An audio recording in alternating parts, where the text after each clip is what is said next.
Alors, comment l'esprit influence-t-il la façon d'aborder les défis? Je vais reformuler la question en faisant une affirmation. L'esprit influence la façon d'aborder les défis. Notre esprit va influencer la façon dont nous allons percevoir une situation et donc du coup la façon dont nous allons gérer, nous allons régler la situation, gérer la situation. C'est-à-dire que notre perception va définir notre réalité et, et donc va définir la façon dont nous allons pouvoir interagir avec le monde autour de nous. C'est-à-dire que tout ce que nous voyons, tout ce que nous faisons est fonction de nos propres filtres. Et c'est nos propres filtres c'est nos filtres qui vont définir notre perception. Et cette perception va conditionner nos interactions avec notre environnement, c'est-à-dire que ce soit des situations les plus basiques vers les situations qui vont constituer vraiment des défis pour nous. Un exemple de cela, c'est quoi? Vous avez un individu quand je parle de filtre, je fais référence au système de croyances, de superstitions, de préjugés qu'un individu peut bien avoir. Et ces croyances, ce genre de croyances va être généralement des croyances, euh, enfin, je dis n'importe quoi. Pour rester dans ce que je suis en train de dire, les croyances, elles peuvent être des croyances totalement constructives pour l'individu ou elles peuvent aller dans le sens contraire. Généralement, les préjugés n'ont pas de réelle connotation positive. Elles vont aller, elles vont, voilà, elles vont pas aller à l'actif de l'individu sur le long terme. Même si euh, apparemment, les préjugés, ça a souvent rapport avec les autres. Cependant, la personne que cela a fait le premier, c'est l'individu lui-même, au fait. Donc, les préjugés et puis les superstitions, tout cela va constituer le système de croyance. Donc, les différents filtres à travers lesquels l'individu va évaluer une situation. Et donc, va décider d'agir ou pas. Et donc, pour rester dans ce que je dis, l'exemple que je voulais donner, c'est quoi? Vous avez un individu qui est dans une situation qui se retrouve dans une situation qui est pour lui un défi, mais il a développé la croyance qu'il n'est pas possible pour lui, au fait, de gérer la situation. Il ne va juste pas pouvoir. Une façon, je vais décortiquer cela. En partant du point de vue de l'esprit. Clairement, lorsque vous avez un individu, le centre de son être va constituer quoi? L'idée suivant laquelle il veut accomplir une chose, c'est-à-dire il veut relever le défi, il veut atteindre un objectif bien déterminé. Autour de cette idée va se former une couche. Une couche qui va être constituée en fait par l'ensemble des croyances qui vont soit soutenir le noyau, quelle idée, ou ne pas soutenir le noyau, parce que le tout va fonctionner comme un fruit. Ouais, lorsqu'on prend une mangue, il y a le noyau, il y a la chair, et puis il y a la peau par-dessus. Le noyau, en fait, c'est l'idée à laquelle l'individu tient, la réalisation de son objectif, etc. Et puis il y a son champ de, je ne veux pas dire de ressenti, mais son système de pensée qui va englober ses croyances, préjugés, etc., etc. Supposons que l'individu a un système de pensée qui est positif. Qu'est-ce qui va se passer? Ça va créer de la chair, de la structure autour du noyau, donc de l'idée au fait qu'il a dans son esprit. Et cette structure va être celle de l'optimisme, celle du positif, celle de la possibilité. C'est-à-dire que dans son esprit ne vont naviguer que des idées qui vont renforcer en lui-même la croyance dans sa capacité à réaliser l'objectif qui est le noyau en ce moment. Et la dernière couche, enfin, la peau de la mangue en ce moment, soutenue, puisque la peau se repose sur quoi? Sur la chair. La chair couvre quoi? Le noyau. Donc, la peau ici va être constituée par les actions. Et la peau, comme la peau de la mangue se repose sur la chair de la mangue, de la même façon, la seule chose qui va pouvoir soutenir les actions dans le monde physique, c'est un système de croyances solides, positif et constructif. Et en partant de ce point, l'individu qui a cet état d'esprit va poser des actions dans le sens de l'accomplissement de son objectif qui est le noyau. Prenons l'autre individu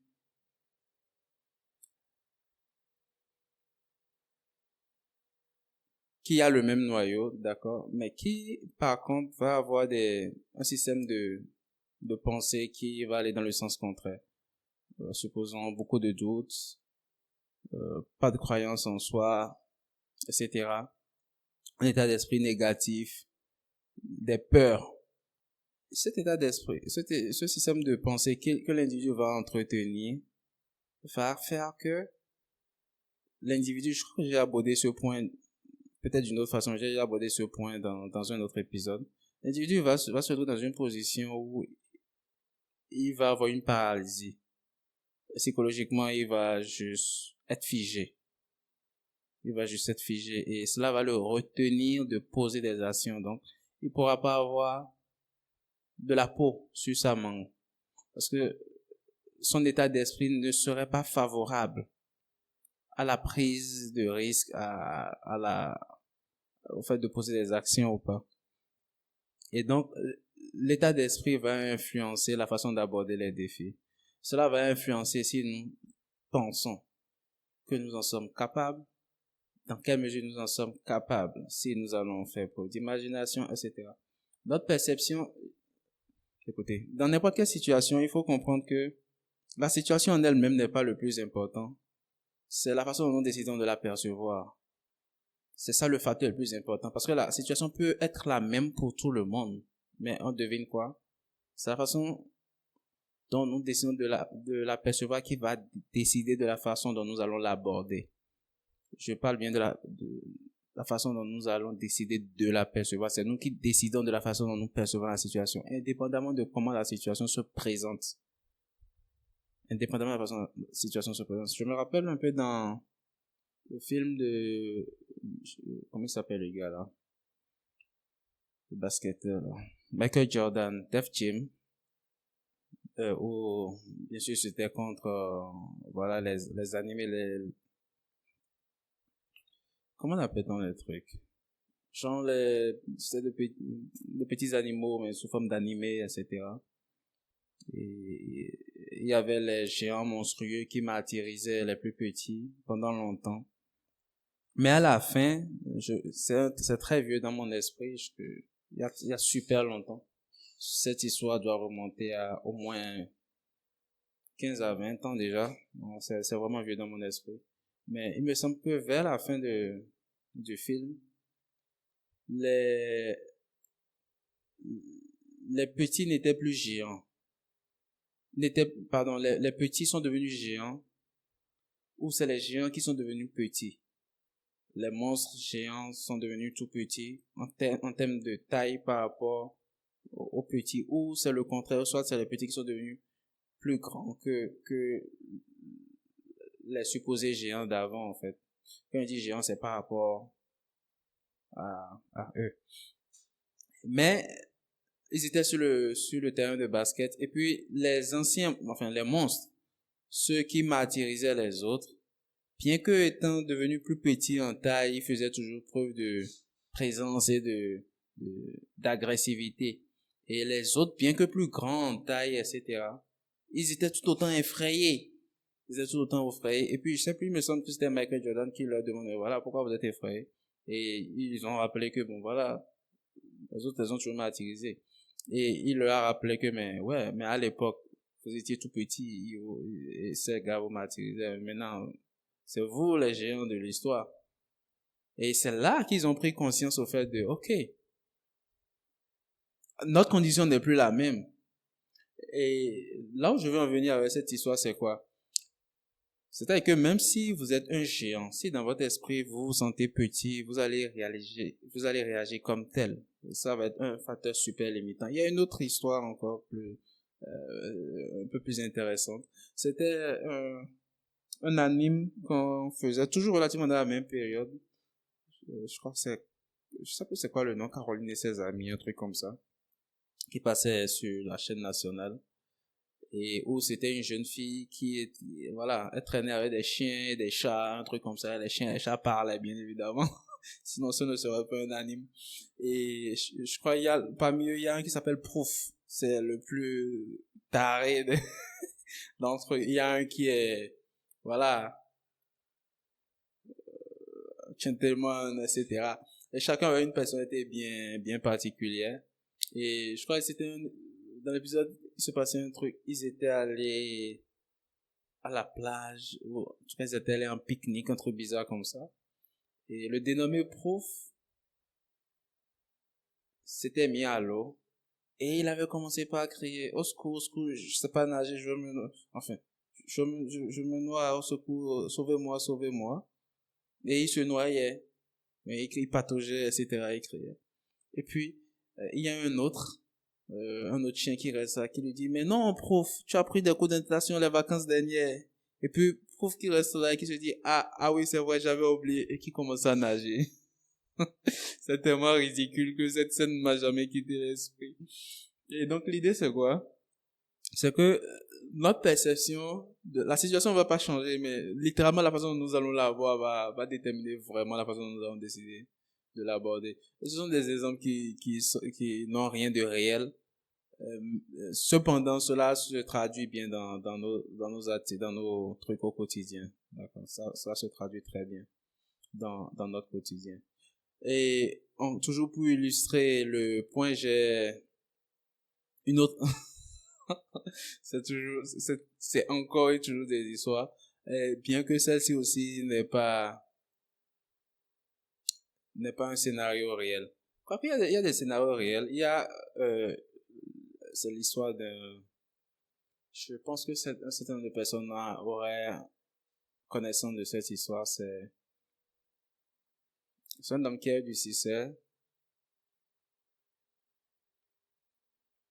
un succès digne de ce nom. Et il expliquait une ou deux choses. C'est-à-dire que bien longtemps après avoir réussi sa vie, sa carrière, etc., il a retrouvé des anciens relevés de notes de lui quand il était au primaire, etc. Et où, enfin, c'était écrit, en fait, il y avait une recommandation à sa mère de le mettre dans un centre bien particulier parce que voilà, il n'était pas taillé pour un cursus normal. Pourquoi? Il n'était pas brillant. C'est ce qui était dit. Mais le truc, c'est que il était littéralement en état de choc parce qu'il se rappelait bien de la période. C'était une période où justement on lui avait demandé de faire venir sa mère. Et quand sa mère était partie, quand sa mère est revenue, elle lui a fait comprendre que on lui a dit que son enfant est super brillant, qu'il peut réussir, etc., etc., etc. Et donc sa mère là, bien sûr, elle a continué à travailler avec lui de façon super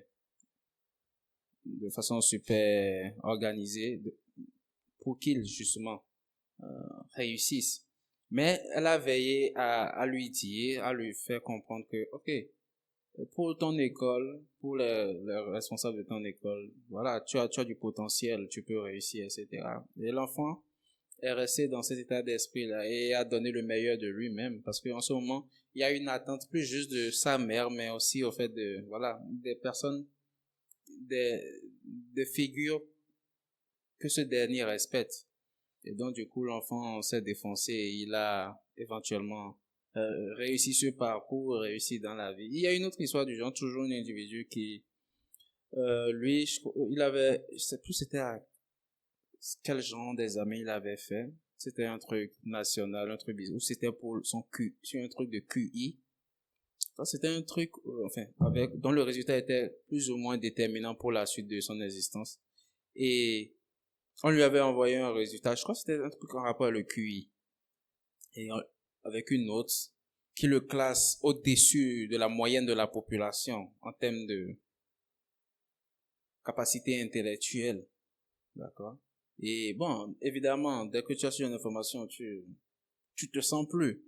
Et donc, il a toujours abordé tout dans son existence à partir de ce point, sur la base de cela. Et devinez quoi, il a réussi de façon grandiose. Puis un jour, plus de 20 ans plus tard, plus de 20 ans plus tard, il reçoit, je sais plus si c'était un appel ou une note de l'institution, la dite institution qui a fourni le résultat, où on lui expliquait qu'au fait, ils se sont trompés de résultat. C'était pas son résultat.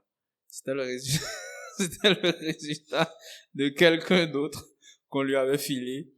Et en réalité, il n'était pas si brillant qu'il avait pensé toutes ces années. Et c'était lui-même qui faisait comprendre que, mais, c'est hallucinant.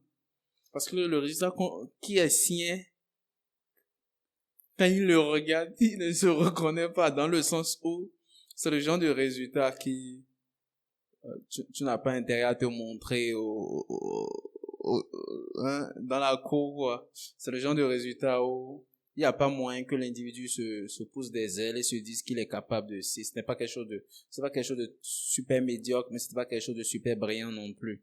C'est plutôt moyen, plus que moyen. Et donc, du coup, il n'aurait pas eu, en fait, avec une, en regardant en arrière de façon rétrospective, il s'est rendu compte que il aurait eu le bon résultat à l'époque, qu'il n'y a pas moyen qu'il réaliserait quoi que ce soit de ce qu'il a réalisé de sa vie dans le présent. Parce que justement, en fait, tout ce qu'il a réalisé, c'était sur la prémisse du fait qu'il était un pseudo-génie, en fait. C'était juste ça.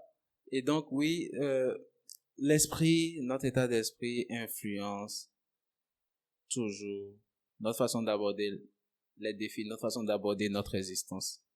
Et nous devons travailler sur nous-mêmes de façon à construire un état d'esprit positif, un état d'esprit qui nous sert, qui nous est utile, qui nous permet de nous réaliser.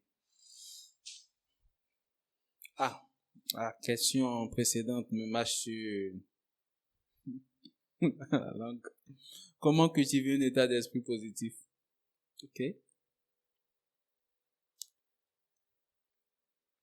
Généralement, lorsqu'on va parler de l'état d'esprit, on va évoquer le système de pensée. Personnellement, je vais évoquer le système de pensée. C'est-à-dire, le champ de pensée, le modèle de pensée de l'individu et les croyances. Ce qui dit croyance dit idée. Et les idées auxquelles on a rattaché certaines formes d'émotions vont constituer des croyances. Elles vont constituer un certain degré de conviction propre et une base sur laquelle nous allons fonctionner. Et donc, pour avoir un état d'esprit positif, l'idée n'est pas d'avoir des pensées positives. Ce n'est généralement pas le cas déjà, et même quand quelqu'un a des idées positives, ce n'est pas toujours bien organisé. Oui, je dis bien organisé. Il n'y a pas une structure en arrière-plan, donc du coup, ça ne tient pas toujours, parce que de toute façon, euh, la vie se déroulant, tu penses à une chose, deux choses, trois choses, l'instant d'après, il y a une interférence extérieure, c'est-à-dire un facteur extérieur qui intervient, tu interagis avec cela, tu reviens. Donc, ce n'est pas tellement efficace. De mon point de vue, la chose sur laquelle il faut se concentrer, c'est sur les modèles de pensée. Et qui dit un modèle de pensée, c'est un peu comme si cette histoire dans laquelle on fait de la pâtisserie à la maison. Lorsque vous voulez faire du gâteau à la maison, il y a des petits trucs là dans lesquels je sais pas c'est quoi le nom, dans lesquels on met le truc avant de le mettre au four pour que cela garde la forme. Voilà. C'est un modèle. Et quel que soit ce qui va être mis, quel que soit le jour où la préparation a été mise, quel que soit le temps que ça va faire à l'intérieur, ce qui va sortir va suivre le modèle là, le pattern. Le modèle, si c'est un truc crénelé avec une forme conique renversée, peu importe le modèle, ça va suivre le modèle là, quel que soit ce qui va être mis. C'est-à-dire que on doit avoir des modèles de pensée. Donc, ce sont des formes dans lesquelles certaines pensées doivent pouvoir se retrouver. Et c'est un peu comme lorsque quelqu'un dit comme affirmation, une personne obèse par exemple dit je suis mince. Non, ça ne marche pas comme ça. Je suis mince, c'est une affirmation positive qui permet de soutenir, de cultiver un état d'esprit positif. Mais ça ne marche pas comme ça. L'idée, c'est on va assimiler un modèle de pensée à un peu comme un champ lexical. Quand je dis champ lexical, beaucoup de personnes vont pouvoir plus se retrouver. Lorsque je dis champ lexical de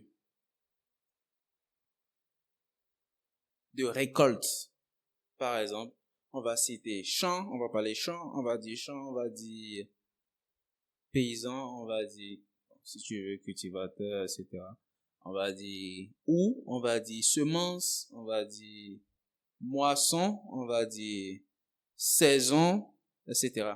L'ensemble des idées qui se rapportent, qui tout ensemble permettent d'évoquer une idée maîtresse. Donc, cet ensemble va constituer un champ lexical. C'est un peu l'idée. C'est un peu, si je dis, par exemple,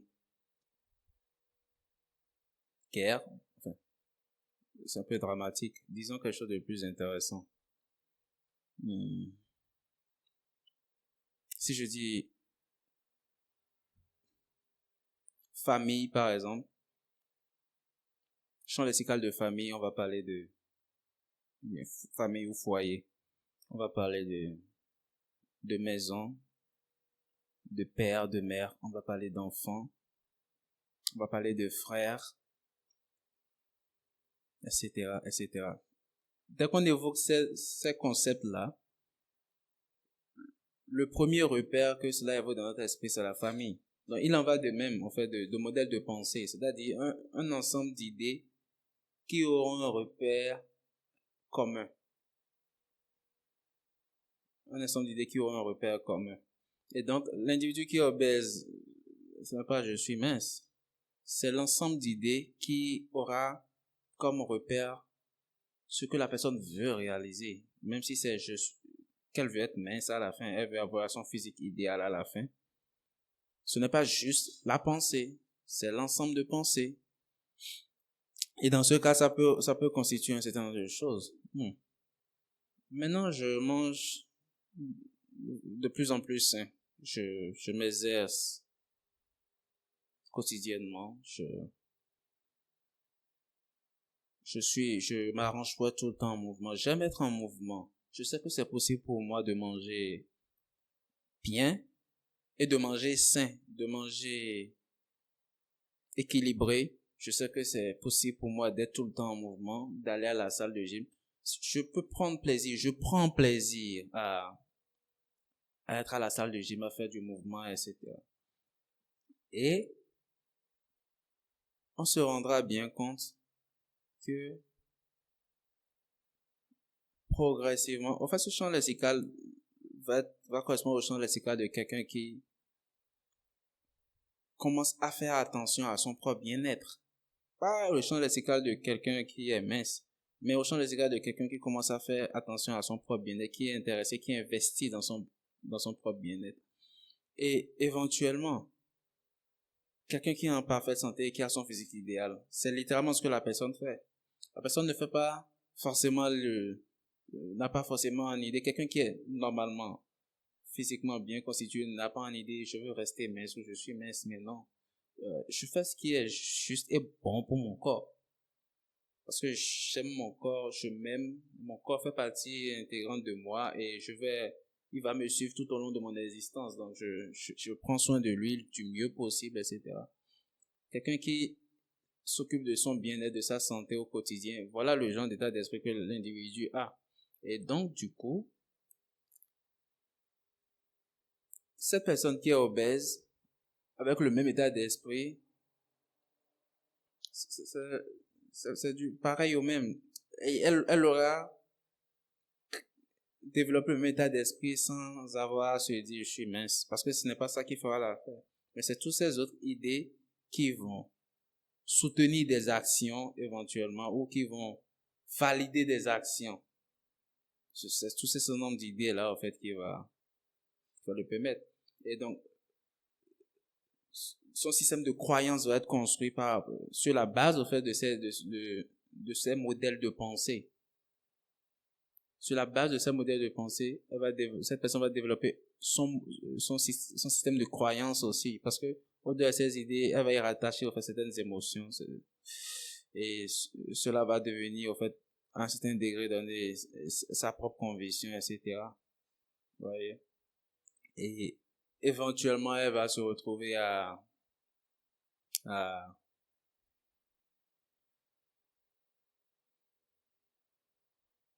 cultiver et à développer un état d'esprit de plus en plus positif. Parce que ce qui va se passer, enfin, il va y avoir du renforcement positif, puisque ces idées consciemment choisies, positives, optimistes, consciemment choisies vont se consolider, former un système de croyances.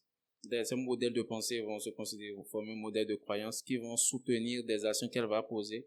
Ces actions qu'elle va poser vont être super encourageantes pour elle, surtout lorsqu'elle va mesurer, au fait, sa progression. Ça va être super encourageant pour elle. Et ça va faire quoi?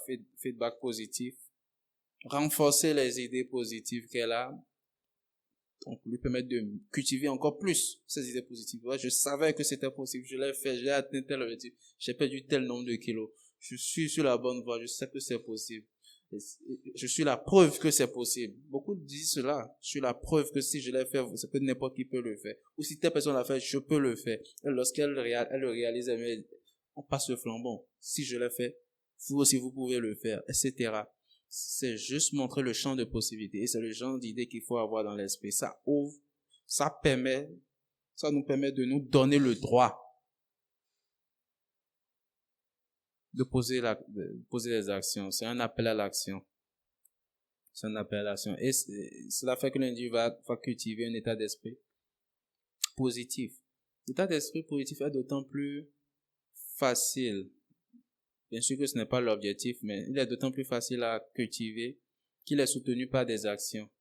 C'est pourquoi lorsque nous avons une réaction de l'environnement, c'est-à-dire un événement qui se passe, qui ne va pas dans son état d'esprit, certains individus auront tendance à être découragés. Parce que le feedback qu'ils ont en ce moment n'allait pas dans le sens de ce qu'ils avaient voulu, de ce qu'ils avaient prévu. Et donc l'idée, je pense que le réel challenge va être là. L'idée, ce n'est pas de laisser le monde extérieur définir pour nous notre vision du monde. Et cela rejoint le point précédent où j'expliquais que c'est à nous-mêmes de définir notre perception du monde. Parce que dès que vous laissez le monde nous dire, définir pour nous notre perception, la perception que nous sommes supposés avoir de lui, quand il dit le monde, ça peut être les événements ou ça peut être les individus autour de nous dire comment nous devons voir le monde. C'est un peu comme demander à un capitaine sur le bateau de laisser le vent l'emmener là où il veut. Non. C'est lui le capitaine de son bateau.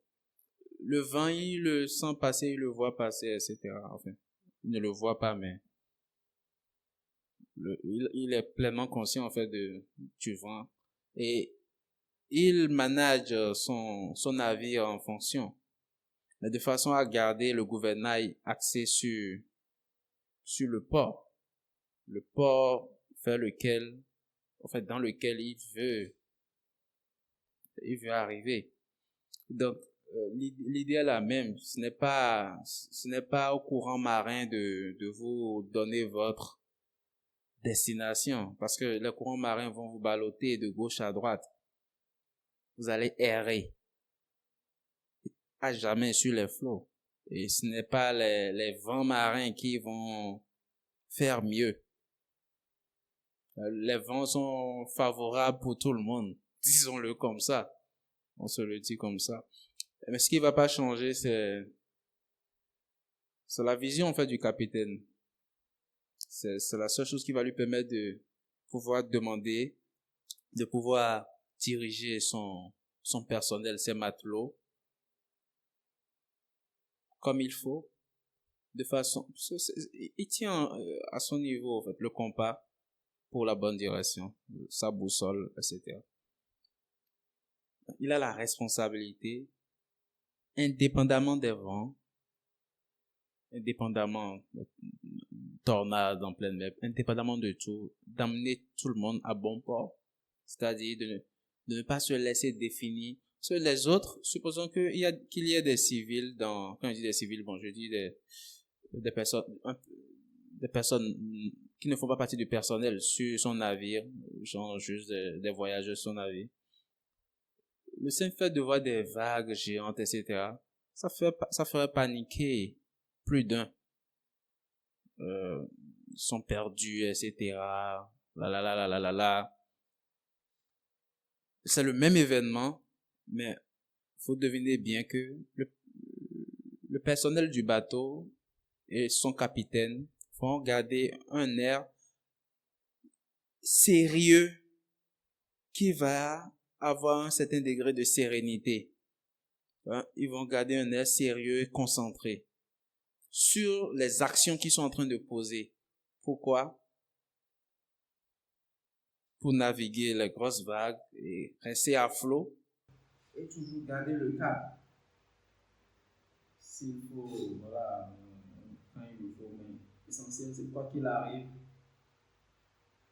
finir toujours par avoir le cap, le bon cap dans le viseur, être toujours dans la bonne trajectoire.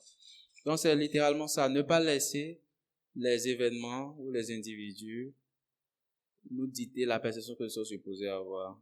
Lorsque à l'extérieur, le feedback n'est pas ce que nous pensons qu'il devrait être ou ce que nous voulons, c'est apprendre à se recentrer, d'accord, apprendre à se recentrer et développer un certain degré de sérénité, repartir sur de nouvelles bases pour, ok, recollecter ou se rappeler ou se reaxer autour, au fait, de nos croyances, d'un état d'esprit positif, des croyances d'optimisme, etc., de courage, d'accord, et toutes ces idées et tous ces ressentis qui vont renforcer en nous un état d'esprit positif. Bien. Comment gérer les pensées négatives et les doutes? Les pensées négatives et les doutes. Comment les gérer? On avait abordé une question qui parlait de ce genre de truc dans un épisode précédent, mais c'était pas exactement pareil.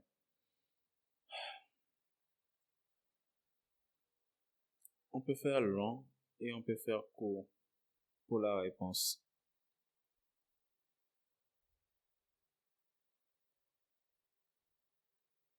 Ok. Il faut comprendre une chose ou deux. Généralement,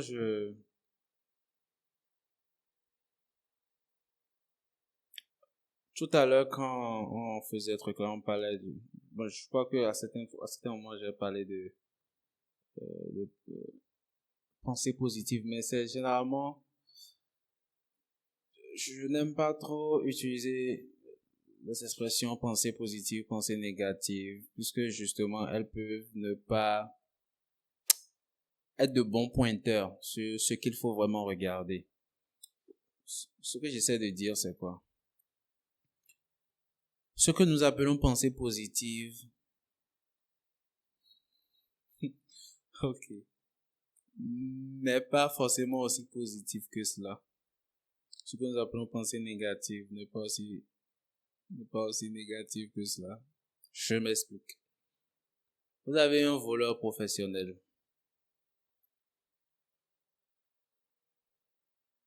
Et bien évidemment, ça ne fait pas du bien à un voleur.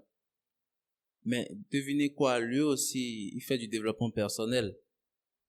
Bien sûr, en dehors de sa profession de voleur, il a un esprit comme tout le monde, donc il fait du développement personnel. Il fait du pep talk. Avant d'aller faire son job, etc. Il doit voler une œuvre d'art dans une galerie, dans un musée, oh là là, dans le monde, etc. Voilà, il se rassure, voilà, c'est quand même lui, il peut le faire.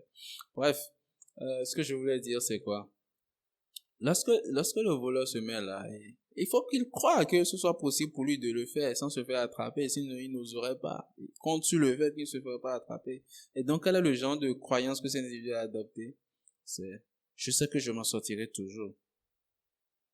Le même état d'esprit que quelqu'un qui veut faire quelque chose d'éthique, de légal et de moral développerait. C'est-à-dire, tu peux faire quelque chose de totalement légal, moral et éthique, et ton état d'esprit est, je sais que je vais toujours m'en sortir. Je sais que je vais bien réaliser ce que je veux faire. Je sais que je vais le faire. Je sais que c'est possible pour moi de l'accomplir avec brio. Seulement que tout de suite, c'est le gentleman cambrioleur qui est en train de se remettre les idées en place. C'est toujours des idées positives. Ouais, un peu. Et donc, mais dans le temps où il est en train de voler, qu'est-ce qui se passe? C'est que dans le même temps, celui qui est en train de voler est en train de se dire, j'espère que mon bien est bien protégé, etc. Les deux ont des idées positives, mais qui vont clasher l'une avec l'autre. Mais dans le même temps, l'idée positive de l'une est une idée négative pour l'autre. C'est-à-dire que celui qui est chez lui, celui qui a sa galerie d'art, qui a ses idées positives, va considérer que les idées positives que le voleur est en train de nourrir sont désastreuses pour lui, le propriétaire de la galerie. Et donc, voilà, c'est totalement du sale. D'accord? Lui, c'est positif, c'est du sale. Ce qui est le plus approprié selon moi, pour percevoir, en fait, ce concept d'idée positive, d'idée négative. Je préfère évoluer avec le modèle les idées ou les pensées de ce que je veux. Ça semble pareil, mais ça ne l'est pas forcément. Ça peut sembler jeu de mots. Je disais tout à l'heure que c'est un meilleur pointeur. Parce que tout de suite, l'individu peut se perdre dans le concept d'idées positives ou négatives. Les pensées de ce que je veux, les pensées qui vont dans le sens de ce que je veux. Les idées, les pensées négatives vont être des pensées qui vont dans le sens de ce que je ne veux pas. C'est où l'élément critique dans ça? C'est que lorsque vous vous surprenez à avoir des pensées négatives, donc des pensées de ce que vous ne voulez pas, le truc c'est de se rendre compte que, oh, je suis en train de penser, parce que généralement les gens se disent, ils sont en train de penser des pensées négatives et vont paniquer. Et on se dit, il faut que je pense positif, il faut que je pense positif, et rentre dans cet état, dans cette crise, des fois hystérique, qui les enfonce encore plus. Le truc, c'est juste de prendre du recul et se dire, ok, actuellement, je suis en train de penser à des choses que je ne veux pas. C'est-à-dire que le focus est sur quelque chose que je ne veux pas. Qu'est-ce que j'ai à faire? bien évidemment, ramener le focus sur ce que je veux. Un peu comme le capitaine sur son bateau. Les vents forts ont fait tourner le bateau à bâbord ou à tribord, peu importe, je sais pas trop. Ça, c'est vers ce qu'il ne veut pas. Et son job, c'est quoi?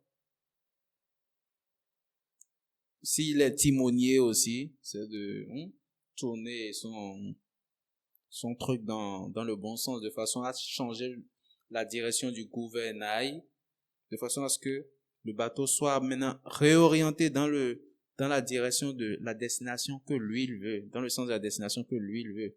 Donc, lorsque vous vous retrouvez à penser, ou à avoir des pensées de ce que vous ne voulez pas, l'idée c'est de prendre conscience de cela. Ok, là, je suis en train de penser à des choses que je ne veux pas. Ce sont des pensées qui vont dans le sens de ce que je ne veux pas. Alors, qu'est-ce que je veux? C'est l'occasion de se rappeler ce que l'on veut. Quelles sont les idées qui vont dans le sens de ce que je veux? Et progressivement de se mettre dans cet état d'esprit-là où c'est faisable. Parce que l'individu qui est orienté vers ce qu'il ne veut pas tout de suite, il ne sait pas trop comment faire. Mais supposons vous lui dites, ok, pensée négative, va à pensée positive. Il va tout de suite forcément essayer d'aller à l'idée exactement contraire. C'est le but, mais ce n'est pas forcément la méthode. Non, le but ne décrit pas forcément la méthode pour y arriver. Certaines personnes peuvent juste faire ce virage à 180 degrés, ça va leur marcher. Et cela suppose pas une trop grande attache émotionnelle aux idées en griffe négatives. Là, ça pourrait marcher, mais pour quelqu'un qui va être vraiment impliqué sur le plan émotionnel et qui va paniquer, etc., ça va être plus compliqué pour lui de faire un virage à 180 degrés. Mais si l'individu se dit, ok, qu'est-ce que je veux? C'est un pas à la fois. Je veux telle chose. Ok. Et donc, ce que je dois faire, c'est entretenir des idées qui vont dans le sens de ce que je veux. Je veux telle chose. Ça veut dire que je peux me dire aussi, c'est possible pour moi. C'est possible de l'accomplir, cette chose-là. C'est possible pour moi de l'accomplir. Je sais que je peux accomplir tout ce que je veux. Je sais que je peux accomplir ce que je veux. Si je fais ce qu'il faut pour cela, si je pose les actions qu'il faut pour cela, je sais que c'est possible pour moi. Et je sais que je peux avoir autour de moi ou à n'importe quel moment des gens qui pourront me soutenir dans l'accomplissement de cela. J'ai eu à accomplir des choses, relever des défis. Et c'est l'occasion de se rappeler, au fait, des choses que l'on a déjà réalisées, etc. Oui, je l'ai déjà fait. Oh, et j'ai eu tel ressenti qui va avec. C'est-à-dire, je me suis senti vraiment fier, je me suis senti accompli, je me suis senti satisfait, etc., etc. Et progressivement, tout cela permet à l'individu de se réaligner sur ce qu'il veut vraiment.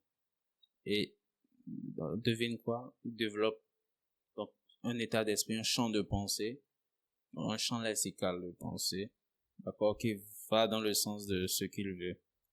Et le deuxième point, je parlais tout à l'heure d'émotion. Il faut comprendre que de la façon dont je dis que je préférerais pour les pensées de parler de penser de ce que l'on veut, de penser de ce que l'on ne veut pas. De l'autre façon, il serait effectivement plus approprié de parler d'émotions plutôt positives ou d'émotions négatives. C'est-à-dire que pour moi, il est plus approprié de donner la connotation émotionnelle aux émotions.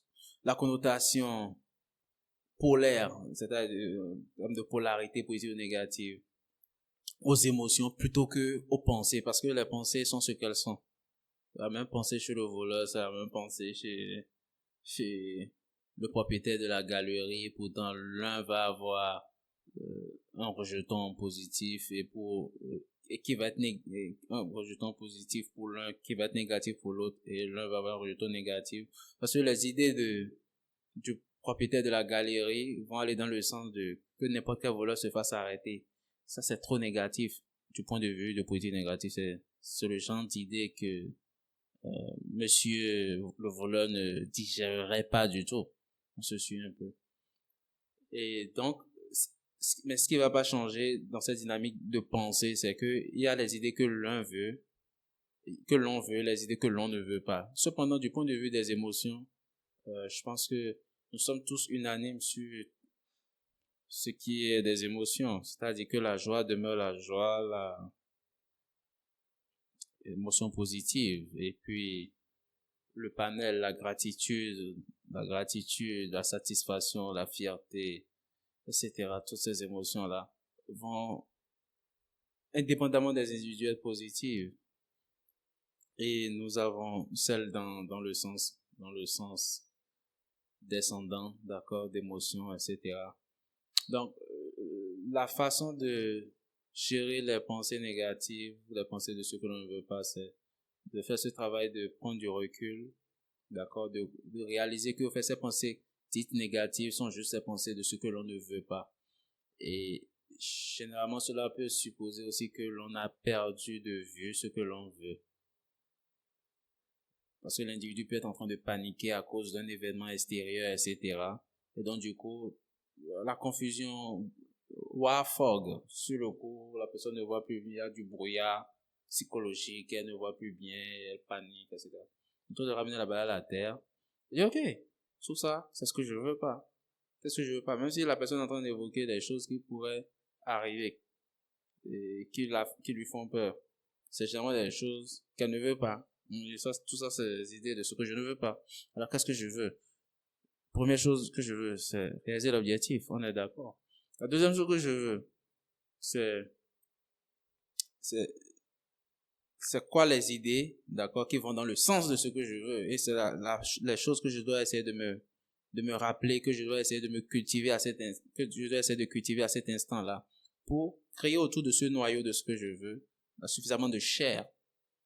Nous avons tous une mangue qui a beaucoup de chair, d'accord, bien fibreuse, qui a de la chair, d'accord. Donc suffisamment de chair et prendre le temps qu'il faudra. Bien sûr, tout le monde n'a pas on a tous les mêmes 24 heures, bien entendu, mais ce n'est pas toujours un luxe pour tout le monde de pouvoir prendre le temps nécessaire pour faire ce travail-là, de se nourrir, en fait, de ces idées qui vont soutenir la vision, donc des pensées de ce que l'on veut, qui vont soutenir la vision.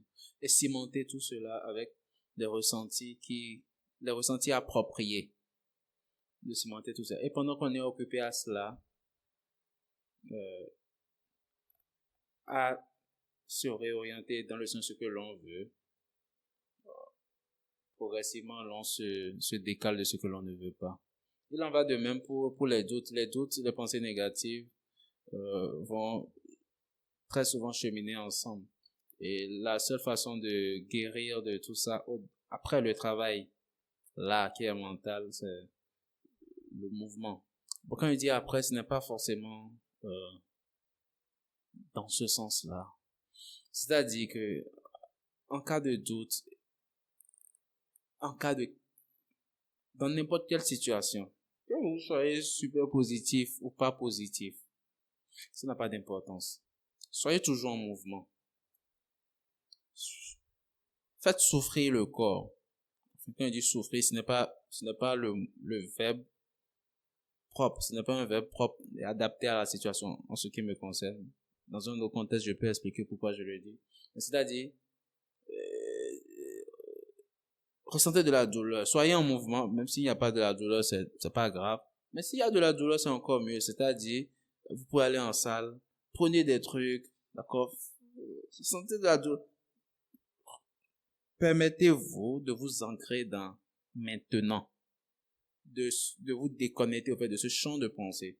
Le fait d'être en mouvement, de poser des actions, de fournir de l'effort et d'avoir un retour en temps réel vous permet de communiquer à votre esprit que, ok, vous êtes capable de bouger, vous êtes capable de réaliser des choses, etc.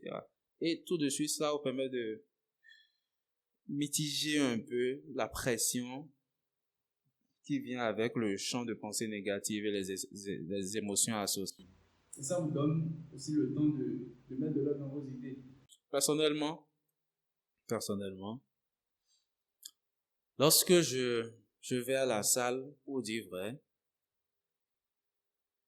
cela me permet de m'ancrer dans mon corps, c'est-à-dire d'être présent. J'arrive difficilement je n'ai pas le temps de penser quand je suis à la salle, que je prends des charges, etc. Parce que généralement, je vais être occupé à compter, d'accord, à compter les répétitions, etc. Donc, et, et, et à digérer la douleur qui vient avec les répétitions. Et c'est ok. Donc, ça me permet d'être là maintenant et généralement nulle part ailleurs. Et même quand je me rends compte que, ok, je suis en train de, mon idée est, mon esprit est fixé sur quelque chose. Généralement, ça ne va pas durer. Tout de suite, je peux revenir à l'instant. Donc, l'exercice physique me permet de revenir dans l'instant. Pas de mettre de l'ordre dans mes idées, mais de revenir dans l'instant. Quand on dit l'exercice physique, c'est l'exercice de résistance, etc. De revenir dans l'instant, de m'ancrer dans le corps. Par contre, lorsque je cours, je suis plutôt dans ma tête. Et lorsque je suis en train de courir,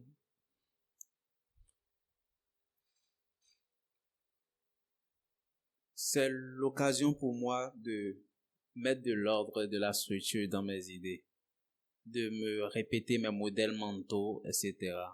Parce que je ne veux pas courir comme si c'était une course de vitesse, mais je veux courir comme si c'était un marathon. Et donc, du coup, à ce rythme-là, j'ai une vision, en fait, de la destination. Et pendant que je m'oriente vers la destination, un pas après l'autre, avec le rythme-là, je suis dans ma tête. Et je mets de l'ordre dans mes idées. Je mets de l'ordre dans mes idées, etc. À chacun de trouver, au fait, de se comprendre, de savoir, au fait, ok, dans quel cadre j'arrive à faire ça. Par exemple, 50 Cent, dans son dernier bouquin, Hustle Harder, Hustle Smarter, quand il parlait, au fait, de ses séances d'entraînement, il est à la salle de gym tous les matins. Et il dit, en fait, c'est pour lui le moment de réfléchir et de planifier non seulement sa journée, mais de penser aux différents deals, puisqu'il est dans le monde des affaires, les différents deals qu'il a, etc. Donc, moi, c'est juste pas possible pendant que je suis à la salle de réfléchir comme ça. Par contre, lorsque je cours, ouais, je peux faire ça. Et les deux me permettent d'avoir un plutôt bon équilibre. L'un me permet de m'ancrer dans le présent, c'est-à-dire me déconnecter au fait de tout ce qui pourrait être champ limitant à l'instant, me permet de m'ancrer dans le présent. Et en deux, courir me permet maintenant de venir mettre de l'ordre dans tout ça. Donc, le mouvement va toujours faire la différence pour tout le monde. Donc, tout à l'heure, je disais la pensée d'abord et ensuite poser la non. En réalité, le mouvement. Même si vous, parce que il est plus évident pour beaucoup de personnes de mettre de l'ordre, par exemple, dans leur chambre, plutôt que de mettre de l'ordre dans leurs idées. Ils savent pas par où commencer.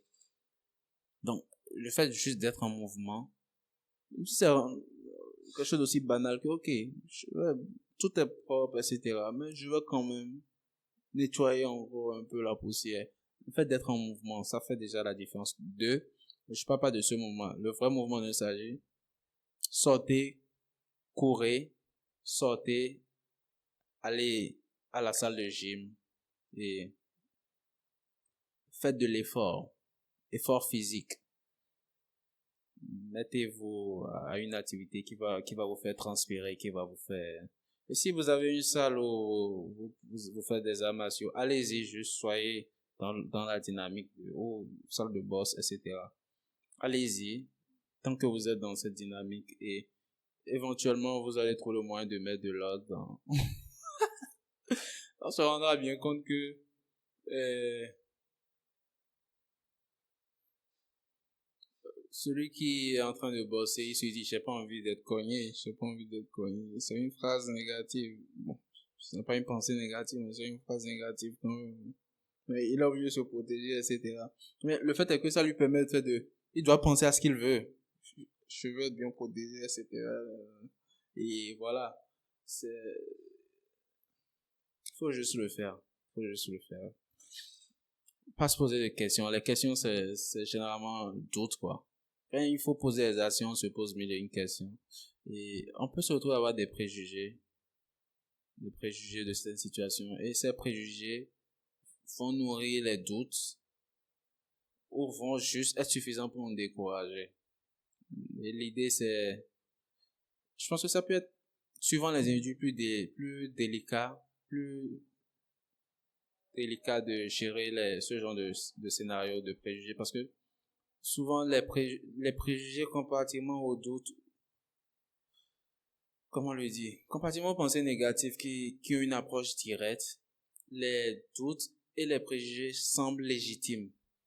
Et ils semblent juste, comment dire, ils semblent juste être non parlants en fait. Alors que généralement les pensées négatives, c'est clair que ce n'est pas ce que je veux, c'est juste clair que tu te dis, mais pourtant je suis en train de vouloir telle chose, pourquoi alors que je suis en train de penser mais dans le cas du doute, ça semble raisonnable, quoi. Est-ce que telle chose par exemple? Ça semble raisonnable. Et les préjugés, c'est le pire. Ça semble déjà tout conçu. Généralement, c'est sûr que la personne, si elle a décidé, c'est un préjugé. Et c'est c'est comme un point final, au fait, qui n'offre pas de personne. Au moins le doute attire l'attention sur que c'est une question et je peux répondre à cette question-là. Est-ce que la personne va dire oui? Est-ce que la personne va me donner ce que je veux lui demander? Et si elle dit non, qu'est-ce que je vais faire? Et je peux répondre à tout cela. Si la personne va dire oui, je le saurai, mais je veux qu'elle dise oui. Donc elle va dire oui. Je vais dire tout ce qu'il faudra dire pour qu'elle puisse dire oui. Et si la personne va me dire non, non, elle va pas dire non. Il n'y a aucune raison qu'elle me dise non. Et même si je n'ai pas encore vu ce qui va se passer, pourquoi est-ce que je penserais qu'elle pourrait me dire non? Qu'est-ce que je veux? Je veux qu'elle me dise oui. Alors je ferai tout ce qu'il faut pour qu'elle me dise oui. C'est ce que je veux. Et c'était quoi la dernière question que je viens de poser, etc. Bref, toutes les questions. Et si la personne me dit non, et si elle me dit non, alors je vais lui demander au fait, qu'est-ce que je peux faire alors pour qu'elle me dise oui? Qu'est-ce qu'il faut qu'est-ce qui manque à cette proposition d'affaires, par exemple, pour qu'elle me dise oui? Qu'est-ce qui, en tant que client, par exemple, qu'est-ce qui serait suffisamment satisfaisant pour elle pour que ce deal soit un oui pour elle? Ouais, je suis prêt à négocier le deal, etc. C'est tout. C'est aussi simple que ça. C'est-à-dire que lorsque c'est des doutes, les doutes vont souvent prendre l'apparence de questions dans notre esprit. Il est plus facile de tac, tac, tac, tac, tac, tac, tac, de gérer. Cependant, les préjugés sont déjà là avant même la situation et n'ont rien à voir avec la situation. C'est juste que la situation, on les applique de façon automatique. C'est tellement automatique que ça semble tellement naturel qu'on semble que on a l'impression que c'est une vérité. Non, c'est une vérité. C'est pas une vérité, c'est des préjugés. Et il faut aller les dénicher. Ça peut être galère. Pas de les dénicher, mais de les démonter. Ça peut être super galère parce que c'est sournois. C'est sournois. Donc, je nous espère tous de nous en sortir.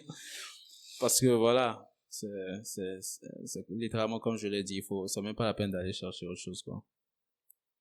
Ok. Je pense que sur cette note, nous allons mettre un point à cet épisode. On se retrouve pour un nouveau codex. Allez.